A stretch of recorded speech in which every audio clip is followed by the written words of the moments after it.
आदाब नाजरीन, खबरनामे में आपका इस्तकबाल है। मैं हूं आपके साथ रेशमा। आइए नजर डालते हैं इस वक्त की हेडलाइंस पर। वजीर आजम नरेंद्र मोदी ने पंजाब की मोहाली में Homi Bhabha cancer hospital and research centre का इफ्तिताह किया। टाटा मेमोरियल सेंटर ने की है 660 करोड़ रुपए की लागत से अस्पताल की तामीर। हरियाणा के फरीदाबाद में भी जदीद तरीन सहूलियात से आरास्ता अमृता अस्पताल का वजीर आजम ने किया इफ्तिताह। अस्पताल में 2600 बिस्तरों की गुंजाइश। बिहार और झारखंड में बदउनवानी के खिलाफ मरकजी एजेंसियों की बड़ी कार्रवाई। बिहार में जमीन के एवज रेलवे में मुलाजमत और झारखंड में गैर कानूनी कानकनी और जबरी वसूली के मामले में सीबीआई, ईडी और महकमा इनकम टैक्स की 17 जगहों पर छापेमारी। आरजेडी, जेडीयू और जेएमएम के कई बड़े लीडरों के खिलाफ इल्जाम।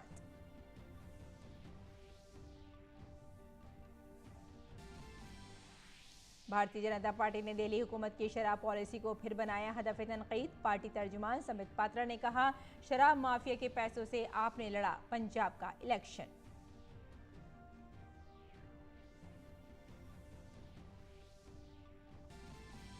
ज्ञानवापी मामले में जिला अदालत 12 सितंबर को सुनाएगी फैसला। अदालत ने मुकम्मल की दोनों फरीकों की समाअत। ज्ञानवापी के मालिकाना हक का है मामला।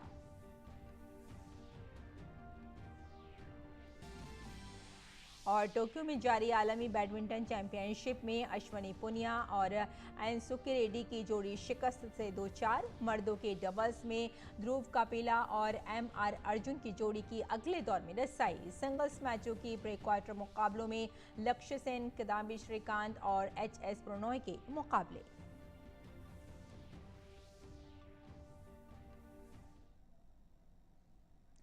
और अब तफसील से खबरों पर नजर डालते हैं। यूपीए हुकूमत के दौरान लालू यादव के रेलवे में नौकरी के एवज जमीन लेने के मामले में सीबीआई ने आज राष्ट्रीय जनता दल के 5 लीडरों के घर छापा मारा है। इसके अलावा राबड़ी देवी की प्राइवेट सेक्रेटरी नागमणि यादव के घर में छापेमारी की कार्रवाई हुई है। लालू यादव की पार्टी के 4 लीडरों में सुनील सिंह, अशफाक करीम, फयाज अहमद, सुबोध राय, साबिक मेंबर असेंबली अबू दुजाना शामिल हैं। आरजेडी लीडर बेस्कोमान के चेयरमैन सुनील सिंह के घर बड़ी तादाद में टीम पहुंची। सुनील सिंह की अहलिया भी इस दौरान मुश्तइल नजर आई। आरजेडी के एक राज्यसभा रुकन डॉक्टर फयाज अहमद के ठिकानों पर मरकज की ईडी की छापेमारी हो रही है। जराये के मुताबिक आज सुबह शुरू हुई छापेमारी में तकरीबन 45 अरकान पर मुश्तमिल टीम है। बता दें कि डॉक्टर फयाज अहमद बसफी आरजेडी के कोटे से राज्यसभा रुकन बने हैं। आरजेडी के राज्यसभा रुकन अशफाक करीम के घर पर भी सीबीआई छापेमारी कर रही है। ये भी बता दें कि इससे पहले भी अशफाक के घर छापेमारी हो चुकी है। इस छापेमारी के दौरान उनके घर से करोड़ों रुपए बरामद किए गए थे। आरजेडी लीडर और साबिक एमएलसी सुबोध राय के घर भी छापेमारी जारी है। बताया जाता है कि सुबोध राय आरजेडी सुप्रीमो लालू यादव के बेहद नजदीकी हैं। आरजेडी के साबिक मेंबर असेंबली अबू दुजाना के घर भी छापेमारी की जा रही है। वहीं ताज़ा अपडेट के मुताबिक पटना समेत कुल 24 ठिकानों पर छापेमारी हो रही है। एनफोर्समेंट डायरेक्टोरेट की टीम गैर कानूनी कानकनी और जबरी वसूली से मुंसलिक मामले में आज सुबह से मुल्क भर में 1 दर्जन से ज्यादा मकामात पर छापेमारी कर रही है। रांची के अलावा झारखंड, बिहार समेत मुल्क के दीगर मकामात पर छापेमारी हुई। ईडी के ये छापे प्रेम प्रकाश की रिहाइश और दीगर मकामात पर भी हुई। झारखंड की ब्यूरोक्रेट्स और सियासी पार्टियों में प्रेम प्रकाश की गिरफ्त की मजबूत ख्याल किया जा रहा है। ईडी ने बिचौलिए प्रेम प्रकाश के घर से AK-47 भी बरामद की है। मरकजी एजेंसी की टीमें झारखंड और बिहार में कई मकामात पर छापेमारी कर रही हैं। ये छापे अरकान असेंबली के नुमाइंदे पंकज मिश्रा के इंकशाफ के बाद चल रहे हैं। झारखंड की गोड्डा सीट से बीजेपी के MP निशिकांत दुबे ने डीडी न्यूज के नुमाइंदे रजनीश त्रिपाठी से इस मामले में खुसूसी बातचीत की। उन्होंने कहा कि जितने भी गैर कानूनी काम हो रहे हैं और उनके खिलाफ जो कार्रवाई हो रही है, ये बदउनवानी के मामले में वजीर आजम मोदी के जीरो टॉलरेंस की पॉलिसी का नतीजा है। झारखंड में अवैध खनन और रंगदारी को लेकर छापेमारी हो रही है। हमारे साथ झारखंड के सांसद निशिकांत दुबे, उनसे बात करते हैं। निशिकांत जी, जो छापेमारी हो रही है उसको लेकर क्या कहेंगे आप? देखिए, छापेमारी उस व्यक्ति पर हो रही है जो सबसे बड़ा दलाली कर रहा है। मुख्यमंत्री जी अमित अग्रवाल और प्रेम प्रकाश का एक नेक्सस है। चाहे डीएम का ट्रांसफ़र हो, चाहे एसपी का ट्रांसफ़र हो, चाहे सेक्रेटरी का ट्रांसफ़र हो, चाहे बालू बेचना हो, चाहे दारू बेचना हो, चाहे मिड डे मील स्कीम हो, चाहे गिट्टी हो, चाहे कोई लैंड ग्रैब करना हो, या कोई बहुत बड़े बड़े डील किसी को माइंस देना हो, ये सारे काम जो है प्रेम प्रकाश अमित अग्रवाल और मुख्यमंत्री जी की तिकड़ी करती रही है। प्रेम प्रकाश के यहाँ पहले भी रेड हुआ था, वो सबसे बड़ा दलाल है, सभी लोगों को पता है, क्योंकि उसका कोई काम है नहीं, कोई ऑफिशियल काम है नहीं। लेकिन उसने जो है डाटा को डिस्ट्रॉय कर दिया, उसने फ़ोन को फेंक दिया, नया फ़ोन ले लिया, उस डाटा को रिट्रीव किया मेरे जानकारी के हिसाब से ईडी ने, और आज उसी के आधार पर छापेमारी हो रही है। और मुझे लगता है कि ये बहुत बड़ा खुलासा जो है जल्दी ही आप लोगों के नज़र में आ जाएगा, जनता को पता चल जाएगा। जो विधायक प्रतिनिधि है पंकज मिश्रा, उनके पूछताछ पे ये पूरा मामला आया, इस पे क्या कहना चाहेंगे? देखिए, आज इनकम टैक्स की भी एक रेड चल रही है, भागलपुर में भी चल रही है, झारखंड में भी चल रही है, बंगाल में भी चल रही है। और जो मेरी जानकारी है कि पंकज मिश्रा ने उस ज्वेलर के यहाँ से डायमंड खरीदे हैं, सोना खरीदे हैं, वो जेडीयू के कुछ मंत्रियों का भी ज़मीन की इन्वेस्टमेंट है, ज़मीन पर भी इन्वेस्ट किया है इन लोगों ने। ये सब सामूहिकता में ही यदि आप देखेंगे तो पंकज मिश्रा ने जो आतंक फैला रखा था संथालपना, जहाँ से मैं सांसद हूँ, और मुख्यमंत्री के नाम पर जिस तरह की उगाही चल रही थी, चाहे आप देखें कि जहाज़ भी पकड़ाया है, जहाज़ को भी कन्फिस्केट किया है ईडी ने, तो चाहे पंकज मिश्रा हों, चाहे प्रेम प्रकाश हों, चाहे अमित अग्रवाल हों, चाहे उनके सलाहकार जो है प्रेस सलाहकार अभिषेक प्रसाद पिंटू हों, इन सबों ने एक बड़ा आतंक मचा रखा है। और उस सब का जो है नियत आ गया है, नियत समय आ गया है। और ये इसीलिए मैंने ट्वीट भी किया था कि अगस्त क्रांति है, अगस्त नहीं पार कर पाएंगे, और उसका आज परिणति दिखाई पड़ रहा है। ये माननीय मोदी जी की सरकार है। मैं हमेशा कहता हूँ कि जीरो करप्शन के बारे में जीरो टॉलरेंस है माननीय मोदी जी का। मैं भारतीय जनता पार्टी के 50 सांसदों को जानता हूँ, जिनको कि ईडी का भी नोटिस मिला, इनकम टैक्स का भी नोटिस मिला, उनको रेड भी हुआ। तो जब मोदी जी अपने सांसदों को नहीं छोड़ते, उनकी चोरी को जो है वो बर्दाश्त करने को तैयार नहीं है, तो दूसरे को कैसे तैयार करेंगे? तो भारतीय जनता पार्टी का मोटो स्पष्ट है कि यदि आपको जनता ने मैंडेट दिया है तो आप आराम से सरकार चलाइए, करप्शन फ्री सरकार चलाइए, जनता ने जिस आधार पर आपको वोट दिया है वो चलाइए। लेकिन यदि आपको सत्ता सुख प्राप्ति का साधन नजर आता है, यदि आपको सत्ता पैसा कमाने का साधन और भ्रष्टाचार करने का साधन नजर आता है, तो मोदी जी नहीं छोड़ने वाले। कैमरामैन सत्यप्रकाश दुबे के साथ रजनीश त्रिपाठी, डीडी न्यूज़, दिल्ली। और आइए बात करते हैं बिहार असेंबली की। बिहार असेंबली में आज दिन का आगाज ड्रामाई अंदाज में हुआ। बिहार असेंबली में नीतीश कुमार के लिए एतमाद का वोट हासिल करने का दिन है। ऐवान की कार्रवाई शुरू होते ही असेंबली स्पीकर विजय कुमार सिन्हा ने तकरीर की और फिर इस्तीफा दे दिया। आरजेडी ने उनके खिलाफ अदम एतमाद की तहरीक लाने का ऐलान किया था। कार्रवाई के दौरान ऐवान में वजीर आला नीतीश कुमार और नायब वजीर आला तेजस्वी यादव भी मौजूद रहे।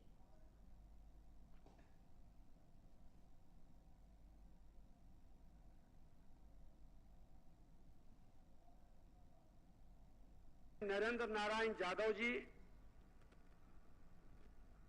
आसन को संभालेंगे और जो सरकार के विषय तय हैं उस विषय का संचालन करेंगे। स्वस्थ बहस भी होगी। बिहार का संदेश, क्योंकि बिहार लोकतंत्र की जननी है, इसका संदेश जो खूबसूरती हम सबों ने मिलकर प्रकट की है, ये पूरे देश और दुनिया देख रहा है। इस दौरान बीजेपी ने नीतीश कुमार के खिलाफ असेंबली के बाहर एहतजाज किया।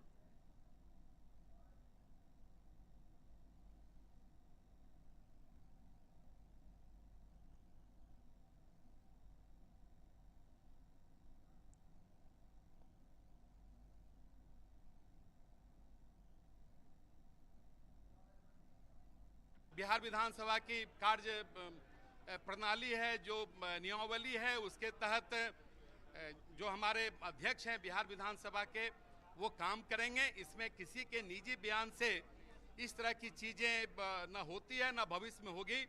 यह लोकतंत्र का मंदिर है।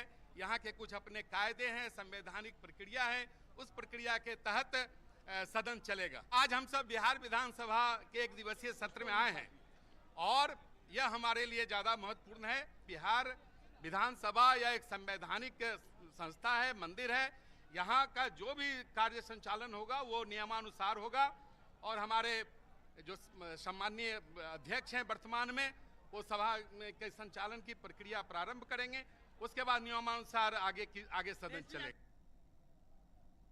वहीं पटना में जनता दल यूनाइटेड एमएलसी देवेश चंद्र ठाकुर ने बिहार लेजिस्लेटिव काउंसिल की सदारत के लिए नामजदगी दाखिल की। इस दौरान बिहार के वजीर आला नीतीश कुमार, आरजेडी लीडर राबड़ी देवी और दीगर लीडर मौजूद थे।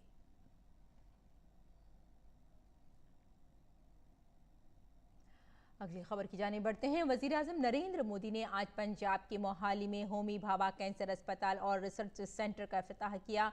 यह अस्पताल 660 करोड़ रुपए की लागत से टाटा मेमोरियल सेंटर ने तामीर किया है, जो भारत सरकार के महकमा जौहरी तवानाई के तहत एक इमदाद याफ्ता इदारा है।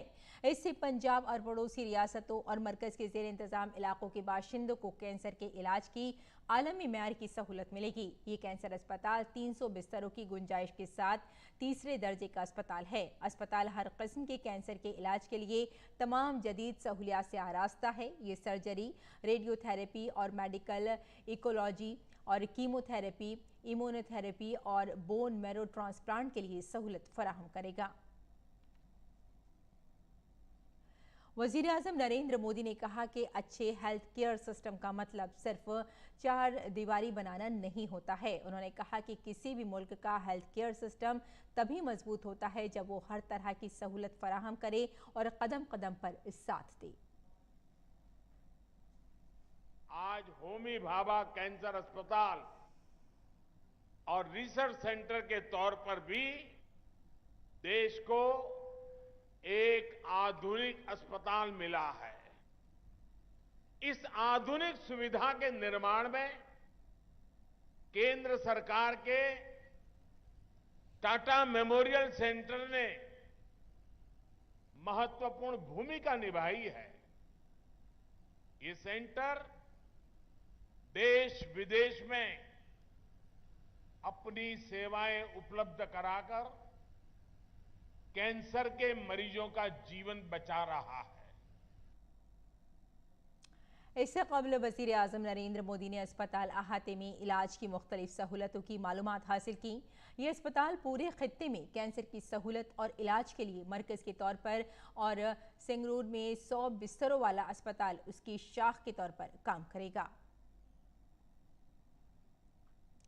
वजीर आजम नरेंद्र मोदी ने फरीदाबाद में तामीर शुदा अमृता अस्पताल का इफ्तिताह किया। अस्पताल की तामीर माता अमृतानंदमयी मठ के जरिए कराई गई है। अस्पताल की गुंजाइश 2600 बिस्तरों की होगी। इस मौके पर वजीर आजम को माता अमृतानंदमयी ने आशीर्वाद दिया। अस्पताल के बनने से एनसीआर के लोगों को फायदा तो मिलेगा ही, इसके अलावा शुमाली भारत की कई रियासतों को भी फायदा होगा।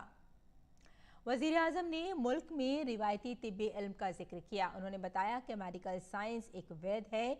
वजीर आजम ने कहा कि भारत एक ऐसा मुल्क है जहां इलाज एक खिदमत है, आरोग्य एक दान है। ऐसे में रूहानियत और तिब एक दूसरे से मुंसलिक हैं। हमारे धार्मिक और सामाजिक संस्थानों द्वारा शिक्षा, चिकित्सा से जुड़ी जिम्मेदारियों के निर्वहन की यह व्यवस्था एक तरह से पुराने समय का पीपीपी मॉडल ही है। इसे पब्लिक प्राइवेट पार्टनरशिप तो कहते ही हैं, लेकिन मैं इसे परस्पर प्रयास के तौर पर भी देखता हूं। वजीर आजम ने मुल्क में आज़ादी की 75 साल मुकम्मल होने के मौके पर मनाए जा रहे अमृतकाल के अज़्म को भी सामने रखा। उन्होंने कहा कि मुल्क में इज्तिमाई कोशिशें बेदार हो रही हैं। वजीर आजम ने कोविड-19 वबा के दौर में मुल्क के रूहानी मजहबी इदारों के साथ आने का जिक्र किया। उन्होंने बताया कि किस तरह वैक्सीन पर गुमराहकुन बातें और अफवाहें फैलाई गई थीं, लेकिन इज्तिमाई कोशिशों की बदौलत लोगों ने इसे आसानी से अपना लिया। हमारे प्राइवेट सेक्टर पीपीपी मॉडल के साथ साथ स्पिरिचुअल प्राइवेट पार्टनरशिप की वो भी आगे बढ़ा सकते हैं। ऐसी संस्थाओं का संसाधन उपलब्ध करवाकर उनकी मदद कर सकते हैं। साथियों, समाज के हर वर्ग, हर संस्था हर सेक्टर के प्रयास का नतीजा होता है। ये हमने कोरोना के इस काल में भी देखा है। आप सभी को ध्यान होगा कि जब भारत ने अपनी वैक्सीन बनाई थी तो कुछ लोगों ने किस तरह का दुष्प्रचार करने की कोशिश की थी। इस दुष्प्रचार की वजह से समाज में कई तरह की अफवाहें फैलने लगी। लेकिन जब समाज के धर्मगुरु, आध्यात्मिक गुरु एक साथ आए, उन्होंने लोगों को अफवाहों पर ध्यान न देने को कहा और उसका तुरंत असर भी हुआ। वजीर आजम ने मठ के जरिए बनाए गए अस्पताल को खिदमत का अमृत बताया। सही विकास होता ही वो है जो सब तक पहुंचे, जिससे सबको लाभ हो। गंभीर बीमारी के इलाज को सबके लिए सुलभ कराने की ये भावना अमृता अस्पताल की भी है। मुझे विश्वास है कि सेवा भाव का आपका ये अमृत संकल्प हरियाणा के, दिल्ली एनसीआर के लाखों परिवारों को आयुष्मान बनाएगा। और बीजेपी ने आज एक बार फिर आम आदमी पार्टी को हदफ तनकीद बनाया। पार्टी के तर्जुमान संबित पात्रा ने कहा कि आम आदमी पार्टी का गुस्सा बता रहा है कि मनीष सिसोदिया की वजह से पार्टी मुसीबत में नजर आ रही है। उन्होंने कहा कि मुल्क के आइन का दायरा कार बदउनवानी के खिलाफ लड़ना और बदउनवानों को अंजाम तक पहुंचाना है। जिस प्रकार की बौखलाहट आम आदमी पार्टी में विगत कुछ दिनों से देखने को मिल रहा है, इसमें किसी प्रकार का संशय और दोमत नहीं है कि मनीष सिसोदिया जी को लेकर आम आदमी पार्टी घिरी हुई नजर आ रही है। आप बच नहीं सकते हैं, क्योंकि भ्रष्टाचार के विरोध लड़ाई करना और भ्रष्टाचारियों को अंजाम तक पहुंचाना यह देश के संविधान का दायरा है। और आपने भ्रष्टाचार किया है, इसका सबूत मौजूद है, जांच हो रही है और किसी प्रकार से भी आपके पास कोई एस्केप रूट नहीं है। संबित पात्रा ने दिल्ली हुकूमत पर नई शराब पॉलिसी के तहत कंपनियों के कार्टेल को फायदा पहुंचाने का इल्जाम लगाया। उन्होंने कहा कि इस कार्टेलाइजेशन के जरिए पैसा कमाकर आम आदमी पार्टी ने पंजाब के इंतखाबात में इस पैसे का इस्तेमाल किया। वाराणसी के ज्ञानवापी मामले में जिला जज अजय कृष्णा विश्वेश की अदालत में शरणिगार गौरी दर्शन पूजन के मामले में दायर मुकदमे में मुद्दई और मुद्दाले के दलाइल मुकम्मल हो गए हैं। आज की अदालती कार्रवाई में दोपहर के खाने के वक्फे से पहले मुद्दाले ने अपने दलाइल पेश किए और ज्ञानवापी को वक्फ की जायदाद करार देते हुए इस मुतालिक सबूत भी पेश किए। आज की कार्रवाई में दोपहर के खाने के वक्फे के बाद मुद्दई के फरीक ने भी अपने दलाइल पेश किए और अदालत को बताया कि मुद्दाले की जानिब से अदालत में जो सबूत पेश किए गए हैं वो आलमगीर मस्जिद के हैं, जो बंधु माधव मंदिर को तोड़कर तामीर की गई थी और जो ज्ञानवापी से कई किलोमीटर की दूरी पर वाक़ है। दोनों फरीक़ैन को सुनने के बाद अदालत ने फैसला महफूज करते हुए 12 सितंबर की तारीख मुकर्रर की है। देखिए, मुस्लिम पक्ष का ये कहना है कि ये आलमगीर मस्जिद है, जबकि हमारा कहना है कि ज्ञानव्यापी मस्जिद है। सारे डॉक्यूमेंट्स में थ्रू आउट इस प्रॉपर्टी को ज्ञानव्यापी मस्जिद माना गया है। आलमगीर मस्जिद बिंदु माधव मंदिर को तोड़ के बनाई गई मस्जिद है, उसका नाम आलमगीर मस्जिद है। बनारस का हर एक आदमी जानता है, वो यहाँ से 2 किलोमीटर दूर है। इसलिए आलमगीर मस्जिद का डॉक्यूमेंट दिखा के ये बोलना कि ये जो गजट पब्लिकेशन है ये ज्ञानव्यापी का है, ये सबसे बड़ा फ्रॉड था। हमारी पूरी लीगल टीम ने इसे कोर्ट में उजागर किया है। माननीय न्यायालय के संज्ञान में हम ये बात लाए हैं और मुझे पूरी उम्मीद है कि माननीय न्यायालय हमारी बात को मानेगा। और आइए बात करते हैं मौसम की। उत्तराखंड में मुसलसल हो रही बारिश के सबब आम जिंदगी बुरी तरह दरहम बरहम है। रियासत में जगह जगह तेज बारिश के बाद सैलाब और बादल फटने के वाक़यात सामने आ रहे हैं। वहीं टिहरी गढ़वाल जिले के खंसाली इलाके के नीलचामी में बादल फटने के बाद नीलचामी नदी में तुग़यानी है। वज़ीर आला पुष्कर सिंह धामी मुतासिरा इलाकों का दौरा कर रहे हैं। राजस्थान में भी शदीद बारिश के बाद कई अजला में सैलाब जैसी सूरत हाल पैदा हो गई है। एसडीआरएफ और सिविल डिफेंस की टीमें करौली जिले के इन तमाम इलाकों में राहत और बचाव कामों में मसरूफ हैं जो सैलाब से मुतासिर हैं। इसके साथ ही सैलाब से मुतासिर लोगों को ज़रूरी अशिया और तिब्बी सहूलियात फराहम की जा रही हैं। भारतीय फ़िज़ाइया राजस्थान के बारान ज़िले में सैलाब से मुतासिर इलाकों में बचाव मुहिम चला रही है। दूसरी जानिब कोटा डिवीज़न में मुसलसल मूसलाधार बारिश की वजह से निज़ाम ज़िंदगी बुरी तरह मुतासिर हुआ है। मंगल को कोटा डिवीज़न में बारिश में कुछ कमी आई, ताहम कई गांव अब भी ज़ेर-आब हैं। कई इलाकों में सड़कों पर आमद-रफ्त भी मुतासिर हुई है और कई गांवों से राब्ता मुनक़ता हो गया है। मुसलसल मूसलाधार बारिश के पेश नज़र जालोर ज़िले के तमाम स्कूल आज बंद रहे। और बिहार में भी गुज़िश्ता कुछ दिनों से मुसलसल बारिश की वजह से कुछ जिलों में नदियां खतरे के निशान से ऊपर बह रही हैं। वहीं नशीबी इलाकों में पानी दाखिल हो जाने की वजह से लोग बालाई इलाकों की तरफ जा रहे हैं। बिहार के वज़ीर आला नीतीश कुमार ने गंगा नदी की बढ़ती आबी सतह का जायजा लेने के लिए पटना में जीपी सेतु और गंगा घाट का दौरा किया। वज़ीर आला नीतीश कुमार अटल पथ, जेपी पथ, गंगा पथ से होते हुए गांधी घाट पहुंचे और अफसरों को गंगा नदी की बढ़ती आबी सतह से मुताल्लिक़ ज़रूरी इक़दाम करने की हिदायत दी। उधर उड़ीसा में भी मुसलसल बारिश हो रही है। केंद्रपाड़ा जिले में शदीद बारिश और सैलाब की वजह से लोगों को परेशानी का सामना है। मुख्तलिफ मकामात पर रिलीफ कैंप लगाए गए हैं। आवाम को इमदादी सामान और सेहत सहूलियात फराहम की जा रही हैं। मुख्तलिफ इलाकों में सैलाब की सूरत हाल से निपटने के लिए NDRF, SDRF की कई टीमें तैनात की गई हैं। उधर वाराणसी में गंगा की आबी सतह घटने लगी है। वाराणसी के डिविजनल कमिश्नर दीपक अग्रवाल ने बताया कि आने वाले दिनों में आबी सतह में इजाफा हो सकता है, जिसके पेश नज़र NDRF समेत सभी इंतजामी एजेंसियों को अलर्ट पर रखा गया है। राहत और बचाव की सभी तैयारियां मुकम्मल कर ली गई हैं। वाराणसी में विगत कुछ दिनों से जलस्तर बढ़ रहा था और जो एक वार्निंग लेवल हमारा होता है, वार्निंग लेवल से जस्ट नीचे के निशान तक गंगा बह रही थी और उस बीच हम लोगों ने जितने भी प्रिकॉशनरी मेजर्स लेने होते वो हम लोगों ने ले लिए थे। कोनिया से 30 परिवारों को अन्यत्र हम लोगों ने शिफ्ट भी कराया था। वर्तमान में डिक्रीजिंग ट्रेंड अवश्य है, लेकिन ये नहीं कहा जा सकता कि आने वाले समय में फिर जलस्तर नहीं बढ़ सकता। इसलिए हम लोग अपने आप को पूरी तरह तैयार रखे हुए हैं। ऐसे इलाकों में नज़र रखी हुई है जहां पर जलस्तर बढ़ने के पश्चात जलमग्न होने की स्थिति बनती है।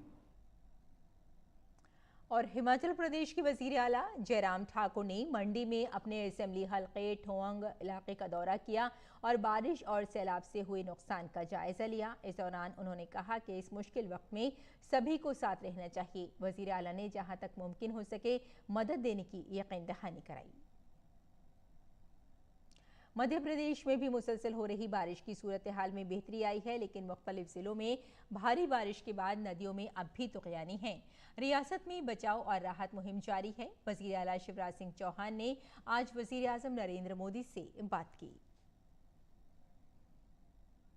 और खेल की खबरों में टोक्यो में जारी आलमी बैडमिंटन चैंपियनशिप में भारतीय खिलाड़ियों की शानदार कारकर्दगी जारी है।